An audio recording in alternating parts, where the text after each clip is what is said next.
Welcome back to the Golden State with Mates post-game live after a disappointing 126-119 loss to the Philadelphia 76ers at Wells Fargo Center on Saturday night.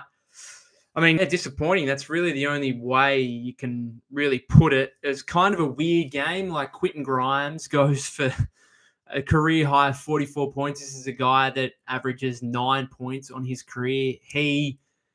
Former Warrior Kelly Oubre Jr. and Gershon Yabusele combined for 82 points in this game on 14 of 22 three-point shooting. Absolutely torched the Warriors. And yet Golden State probably still should have won.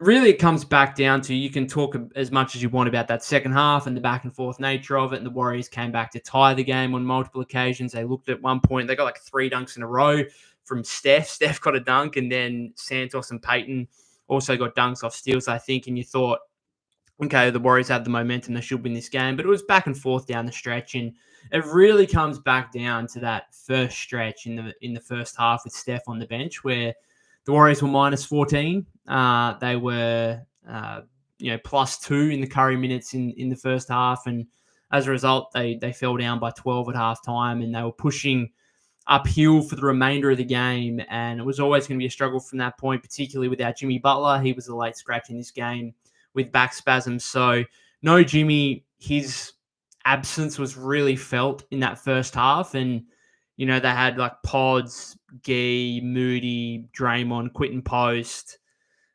Kevin Knox even got a run in the first half. Pat Spencer even got a run, although that was alongside Steph in the first half. And the Warriors just didn't have that next go-to guy. Like, as much as, Quinton Post was impressive again, 16 points, and they had 7 double-digit scorers, none of those scorers are necessarily guys that you put the ball in the hands of and ask to go make a play. So when Jimmy's not there and you don't have one of Jimmy or Steph on the floor, it really, things become stagnant, and you can really only get baskets out of trying to run really well-designed plays. And sometimes basketball just comes down to, are you talented enough? Are you good enough to put the ball in the basket? And unfortunately, guys outside of Steph in this game just weren't necessarily capable of doing that unless Steph created for them, right? And he had 29 points, 13 assists, a really good Steph game. Kind of didn't rest for as much in the second half, and Steve clearly wanted to win this game and understood the importance of it. And Steph was, only rested 4 or 5 minutes in that second half, if that.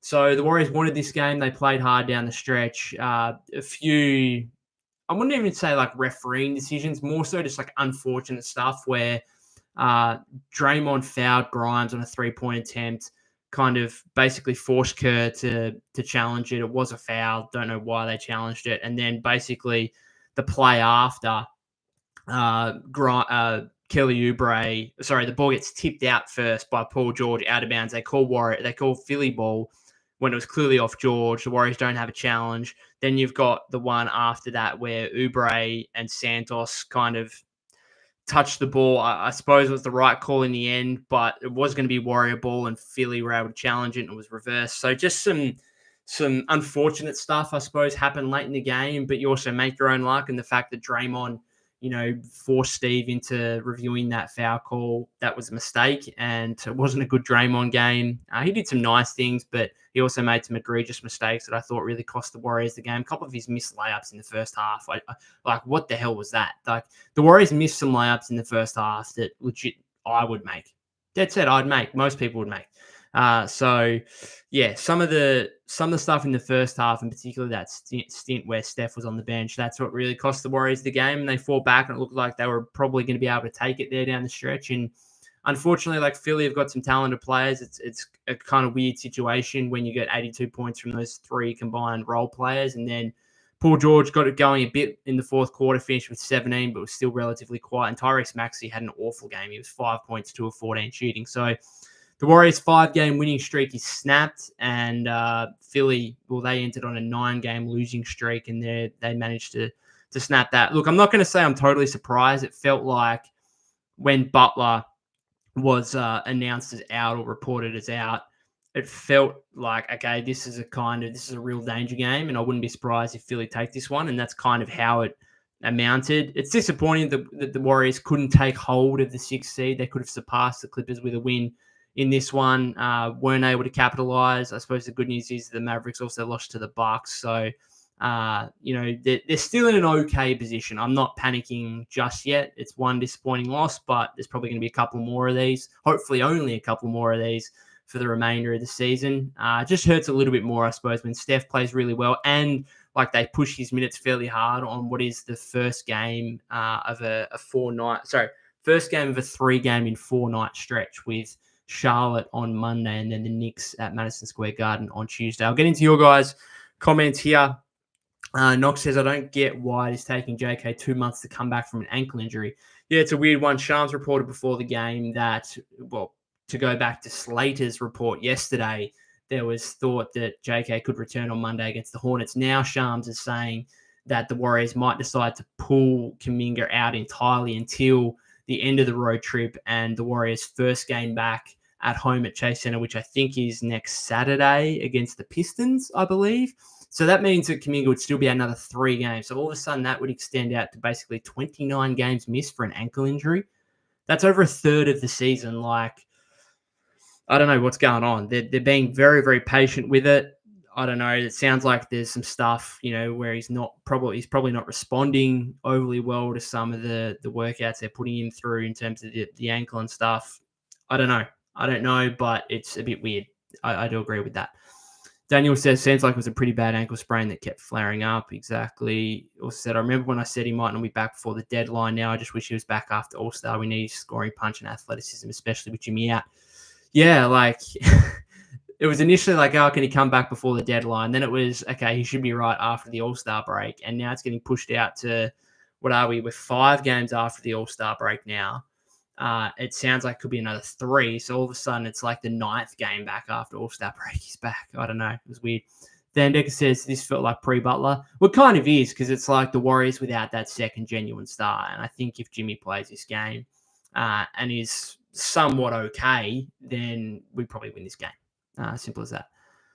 Robbie says Jimmy and JK both needed to have a chance in the playoff. They both provide so much. Yeah, and that's why it's disappointing to lose this game, but also I can't take too much into it when you're missing your second and third best scorers. Like, simple as that. And it just means that other guys like have to step up into roles that they're not necessarily accustomed to at this point in their career. Like, we needed more from Brandon Bajemski, and he just delivered nothing to the point where he wasn't even in the closing lineup really down the stretch. He went 5 points, 5.6 rebounds, 2 assists, 2 of 8, minus 16 in the game. Only played 25 minutes, which you'd think with Jimmy out, like Pods might have played high 30s. Moody played 38 minutes in this game, but he wasn't great either. Draymond the stat line looks okay, 13, 8, and 8.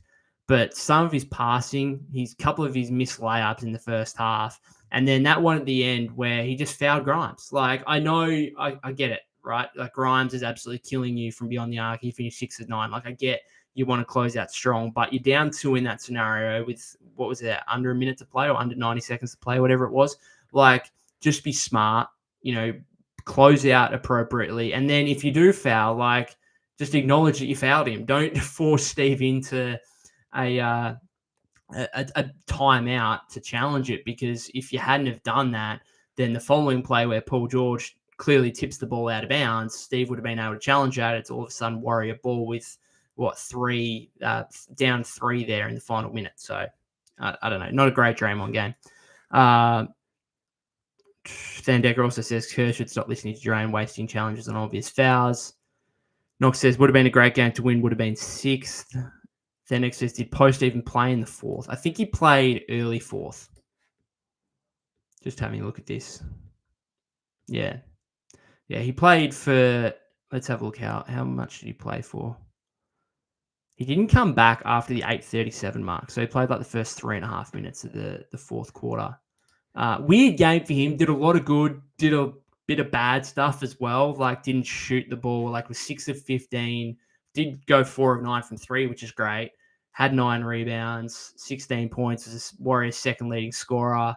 He's continuing, like, his 3-point shooting is remarkable. I keep laughing. Like opposing teams, he just finds himself wide open on these like pick and pops with Steph, obviously, and like teams That's going to be hard to guard. That's going to be hard to guard because he's like almost as automatic as Steph on these open threes. Like, it's ridiculous. But he had some other stuff like around the basket where could have been better. A couple of times defensively where he could have been better. So a weird game for him. Like, I'm surprised he didn't come back in the game, but like Steve kind of went to Draymond at center and then had a bunch of wings out there. Had GP2 out there. I thought GP2 played pretty well. One of his better games for the season, 15, 7, and 4.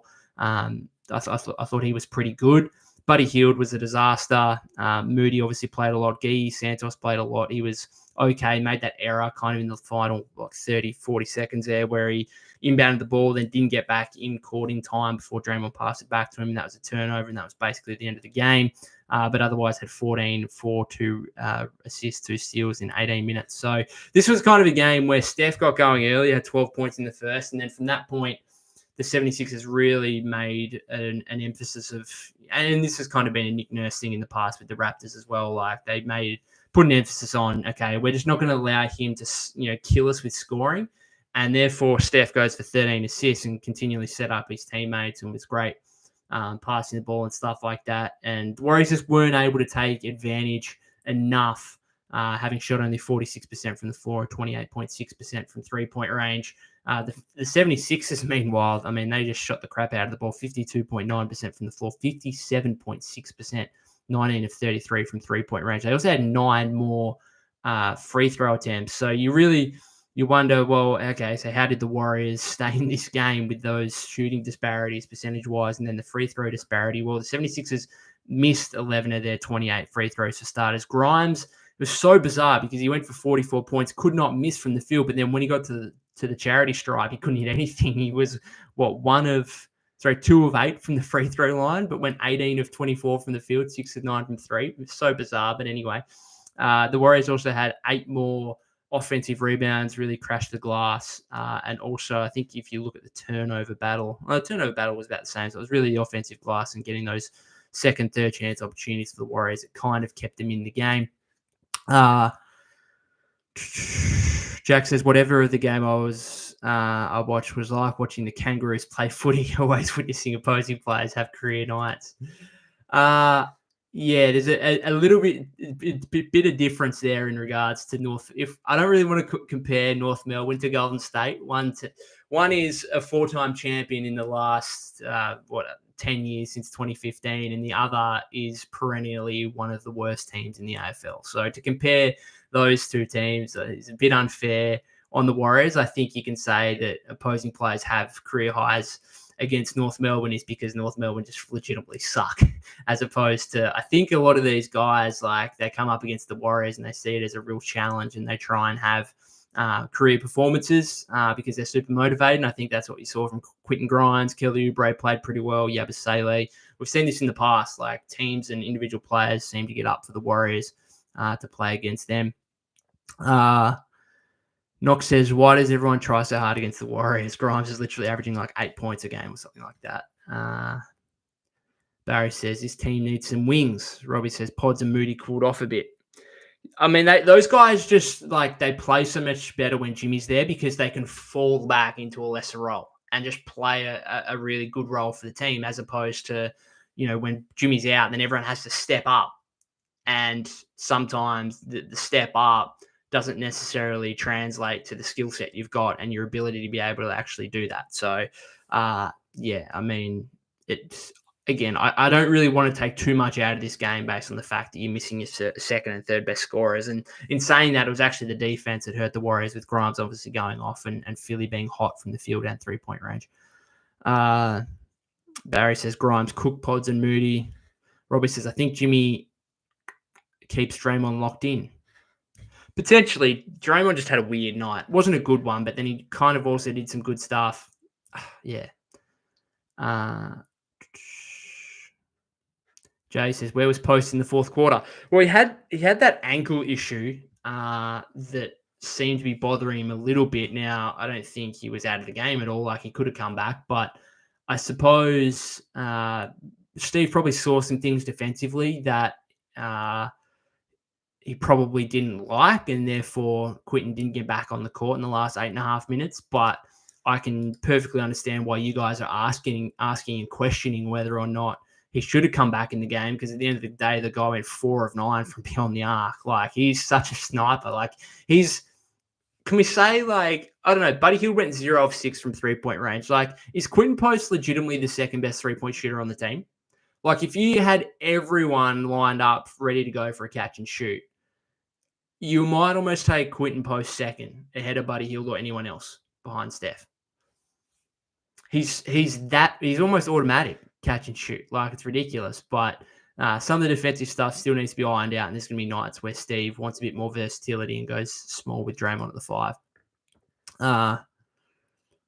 Robbie says, is it just me or should Post start? Well, he did in this game because Butler was out, but we'll wait and see. It's really going to have to be matchup dependent, I think. Like, obviously, if one of the main 5 are out, then, yeah, of course, Post will start.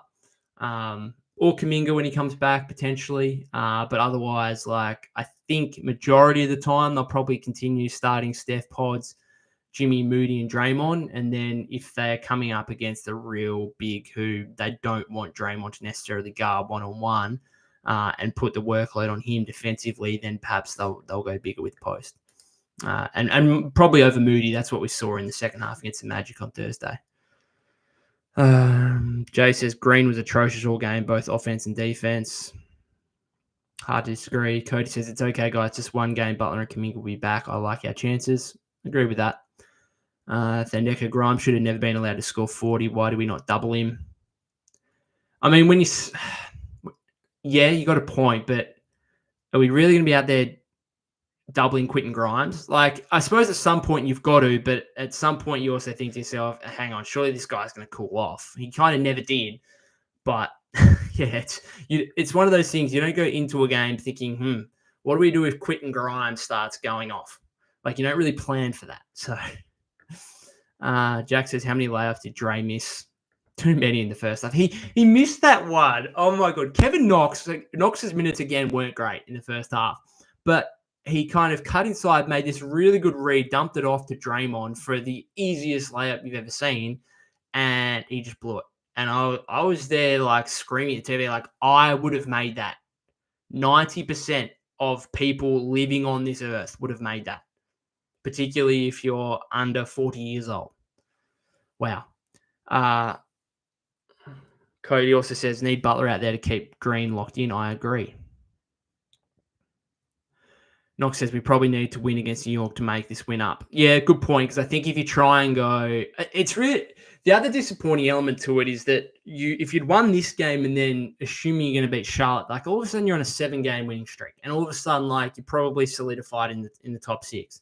And maybe you even push it up closer to 5. But because you lose this game, all of a sudden it's like now you're kind of back in the mix with a bunch of teams between 6 and 10 in the conference. Like, Sacramento beat Houston today. And you got to wonder to yourself, okay, if the goal was 4-1 during this road trip, then all of a sudden you do have to beat the Hornets, then beat the Knicks on the second night of a back-to-back, which will be difficult. And then you close out with Brooklyn, which hopefully should be an easier game again. I'd like to say, like, the Kuminga stuff is frustrating. Like, what? I know I've spoken about it, 10 minutes ago, but what is going on?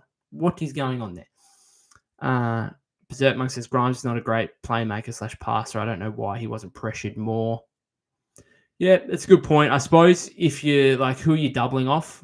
Like the 76ers, Drummond played a little bit, but aside from that, they're kind of going smaller with Yabusele at the 5, and they've kind of got 5 shooters out there when you've got PG, Maxey, Oubre, Yabusele, Grimes. So that was kind of their main 5. And so who are you doubling off in that situation? Because, like, all those guys could hurt you from 3-point range. And, like, Maxey had a poor game, but you don't want to be necessarily, doubling off of him to to try and pressure Quentin Grimes. Like, that just, I know on the basis of this game, you could argue for that, but still it's not really the move you're going to make. Jay says the Warriors went 6 minutes without scoring in the second quarter. The non-Steph minutes in the first half are what lost the Warriors the game.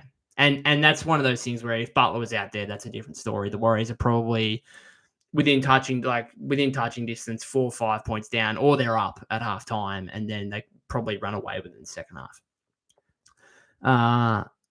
Berserk Monk says, what was the stat when Curry was off the floor prior to Butler? I think the Warriors were like a -90 or something. Yeah, probably something along those lines. Jay says, Buddy Hield almost cost me a laptop. And that was... The frustrating thing was, like, he was 0 of 6 from 3, and he probably should have taken more than 6 3-point attempts. There were times in the second half, or even in the first half, when Steph was off the floor and the 76ers like went zone, and there were times where Buddy was kind of open on the wing and like they'd swing it to him, and you're thinking to yourself, okay, this is your job. Your job is to take and make threes. You've made more threes than any other person in the league since like 2019. Like, this is your job, and you're passing these ones up. So he almost should have taken more than 6. And you could point and say, oh, well, I'm glad he didn't because he went 0 of 6. But some of these, like, he should be, when the other team is zoning up like that, he should be the zone buster. He should be the one that, a couple of feet beyond the arc, like still firing away and drilling some and making them go out of that. Instead, he was kind of passive on it, and he just, didn't have any confidence in this game. And I'm glad, like, he played 16 and a half minutes, right? Which is, a lot of people are going to point to it and say, oh, well, Buddy Hield kind of lost the Warriors the game. And yeah, he makes a couple more threes. He could have won it for the Warriors. But again, he only played 16 minutes, which is good from Steve. Like, if he doesn't have it in games like this, which he didn't, then he should only be playing 12 to 16, 12 to 17 minutes, something like that. So, Rather says no secondary scorer, no secondary or third scorer. You're missing both with Butler and Kuminga. Berserk Monk says Pods was definitely overhyped. His true self came out tonight. Lol, Buddy, nothing surprising out of his performance. I'm not having a crack at Pods for one bad game. Like, he's been excellent for the last 12 to 15. I do agree with you that, like, he's not ready to lead a bench unit. Like, I don't think that's the case. We saw that at the start of the season. We saw it in this game. I just think he's the perfect, fifth guy. Like, I think he's great as like a fifth starter right now, which is a great player to have for a second-year guy. And we'll see in time whether or not he can improve and be better than that. He might well be this kind of all-star caliber player that he wishes to be. But right now, he's like a really, really, really good role player. And that's fine. That's great. And he's been playing brilliantly alongside Steph and Jimmy and Draymond. Like, there's an art to that, and he does it really well. So I'm not having a crack at him for a game where it just, it doesn't, with Butler out, he's asked to fulfill a role that he's not necessarily, fit to carry at this point of his career, which, again, this guy's played still less than, what has he played? Just like 100 NBA games, just over 120, 130 NBA games. He's in his second year. Like, it's fine. Chill. Steve says, get rid of Buddy Hield and Steve Kerr. Buddy is consistently inconsistent. He's not a winner. That man's probably going to get traded in the offseason because his $8-9 million contract is probably fairly valuable, particularly when, well, not valuable, but it's tradable because isn't the third year like non-guaranteed or very slightly guaranteed? So it's almost an expiring contract next season. Ghost says, is Trace hurt? He could have given us more than Looney. No, I think he was available. Pretty sure he was available. So, yeah, it just didn't get used again, which I think is going to be a common theme here. Andrew says, very bad loss to the Warriors tonight against the 76ers without Jimmy Butler. Not a good sign for the Warriors. It's disappointing, but I wouldn't say it's a bad. Like, I don't know how much you can take from it when you're missing your second and third best scorer. Pretty simple. Jay says, Trace can't make a layup. It's a big, I'm surprised he's not in our G League team getting reps. I mean, if he's not going to play, it's actually a good point.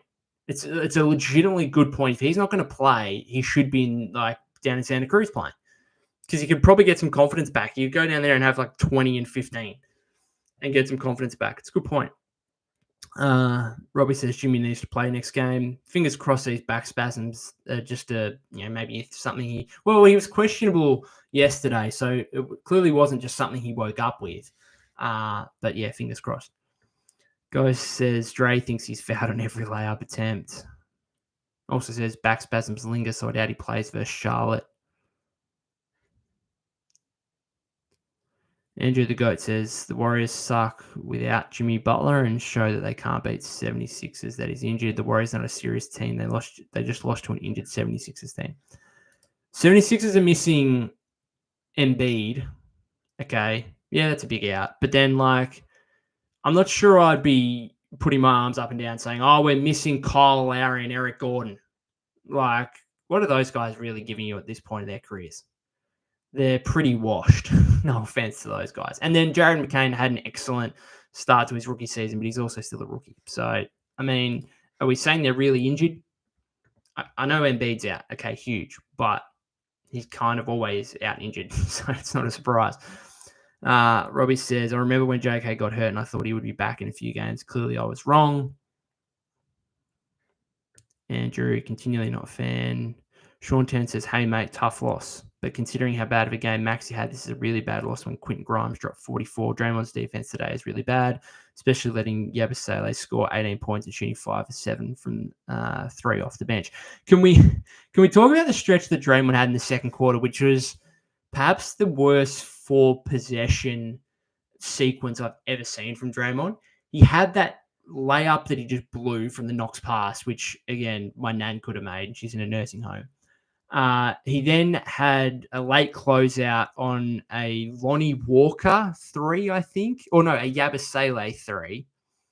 So he went miss layup, Yabusele 3 over Draymond, and then Draymond just inexplicably turned the ball over, and then Lonnie Walker hit a 3 over him in the corner. And it was just like, the Warriors, I think, went from like, that was like a tie ball game to the 76ers all of a sudden up 6, and it's just like, ugh, yuck.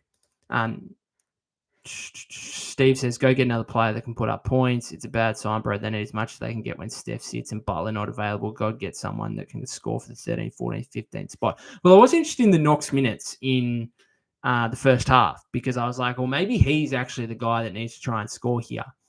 But, I mean, you say go get someone who can score for the 13th, 14th, 15th roster spot, but who's available? Like, if you're like a legitimately good scorer in the NBA, you're on a roster, right? You're not sitting here at the start of March without a contract.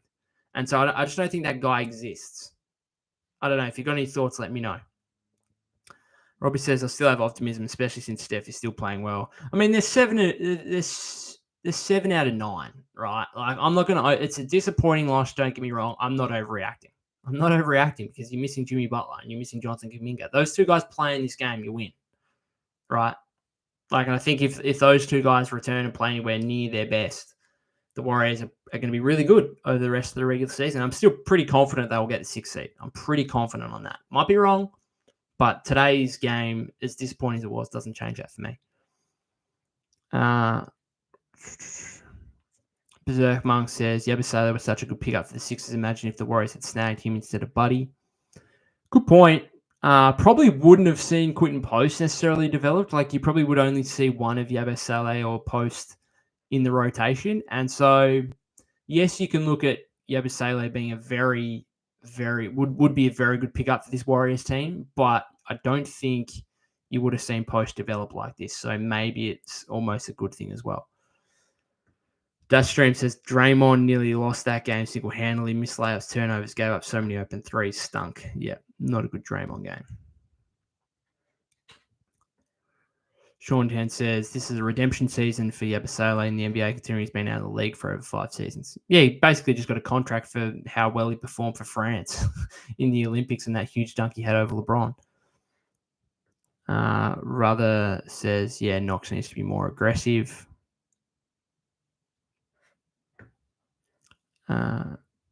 Robbie says, I think this team works when you have Steph with Jimmy or JK. Curry can't carry that hard every game. Agree. Steve says, this team can't win with Kerr. Knox gets 7 minutes, but he played more and did jack. Yeah, it's easy to say in hindsight. Easy to say. Knox was a minus 14 in his 7.5 minutes. Went to the free throw line, had 1 point, missed a 3, wildly missed a kind of running banker too that didn't even hit rim. So, yeah, I mean, this kind of stuff is just going to be really easy once they get fully healthy, hopefully. And I suppose there was no real injuries out of this game aside from the Post had a bit of an ankle issue. But once they're fully healthy, it's like Steph, Pajemski, Butler, Moody, Draymond, Post, Kuminga, Like that's clearly your top 7, right? And then you sprinkle in Buddy, GP2, Looney, and that's kind of your 10. And then Gee, like maybe Gee's still got to play. I don't know. There's still going to be some question marks here.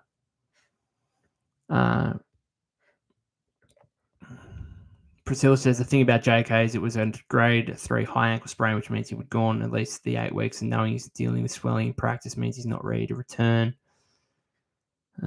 Berserk says, did Knox blow his chance to prove he can get real minutes? Probably. Yeah, probably. Effalang says Knox is not looking good tonight. Dash Stream says they are who they are, sorely lacking. What are they sorely lacking? I think you could see they lack Jimmy Butler and Jonathan Kuminga in this game, but the fortunate thing is they've actually got those guys on the roster, and they should be back. Well, Butler will hopefully be back against the Hornets. They should beat the Hornets even if he's out. And then obviously, Kuminga sounds like now, we thought he might have been back against the Hornets, but it sounds like he might have to wait till Saturday, a week from now, when they play the Pistons. Street Story says bad coaching, bad rotations. It's always a common theme when the Warriors lose. Pile on Steve. I don't think it was necessarily Steve's fault in this game. None of the minute stuff really. I mean, you can pick and choose a few things. You could say, Post should have played more. You could say Hield should have played less. You could say Knox maybe should have got more. I don't know. I don't know. The minutes dispersion seem about right. Robbie says this team is really dependent on roles, so when we have our main scorers out, it is a problem. I think that's a problem for every team, isn't it? Like, it's pretty simple. Like, you take 2 of your best 4 players out. Like, I think every team is going to struggle. Now, some teams, fair enough, they can deal with it better than others, no doubt about that. But you're without 2 of your best 4 players and 2 of your top 3 scorers, you're going to struggle. Rutherford says, will LaMelo play? I'm not sure. What's going on with LaMelo? LaMelo Ball injury. What's the latest?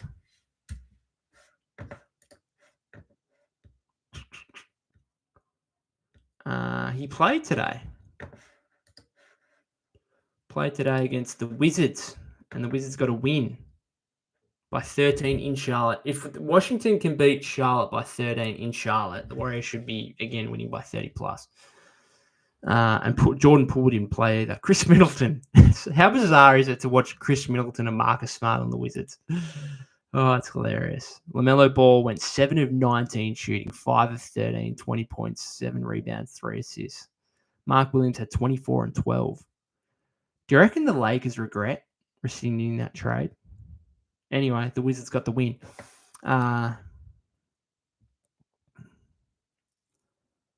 Berserk Monk says at least other West teams took losses today as well.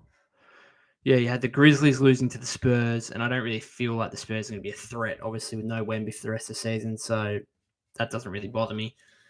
Sacramento beat Houston, which is kind of like 50-50. Like, it's disappointing because the Kings draw closer to the Warriors in the standings, but so do the Rockets, I suppose, because, I don't know, you could see them slipping a little bit. Maybe the Warriors could get to 5. And then obviously the Mavericks losing to the Bucks is helpful. Jay says, let Taron Armstrong play instead of Pajemski. Jay, are you Australian saying that? Because I feel like only an Australian would say that. Steve says, get rid of Kerry. Does not give players any room to play through mistakes. This coach pisses me off. Buddy should be 9th, man. Tell you what, the Buddy Hield off-season $8 to $9 million contract. Wonder what the Warriors could get. Don't know. Because I feel like that's going to be a trade package. Like, here's Buddy Hield and the picks we've got. What can it get us? I know it can't get you much, like it's 8 or 9 million, but who knows? All right, guys, I've been going for over 34 minutes here. I'm going to finish it up. Buddy for KD, says Robbie. Totally fair. Well, if they are interested in KD, then Buddy could certainly be part of the package, but obviously they've got to get to that $50 million mark salary-wise. Das Streams has 4-goal lineup at one point. They got torched by a team that lost 8 in a row. 9 in a row, it actually was for Philly. They hadn't won since the last time they won. Luka was a part of the Mavericks still. So there you go. Rutherford says there's some gossip. Warriors will try to get Giannis. I mean, if Giannis is ever available, the Warriors are going to be trying to get in the picture for him. No doubt about that. That's the dream for Joe Lacob and ownership in the front office. All right, guys, I'm going to finish it up there. Thank you very much for tuning in. If you haven't subscribed to the YouTube channel already, that'd be greatly appreciated. Thanks for tuning in. If you're watching on replay or via your podcast feed, I'll be back for another post-game live after Monday's game against the Hornets. All things going to plan.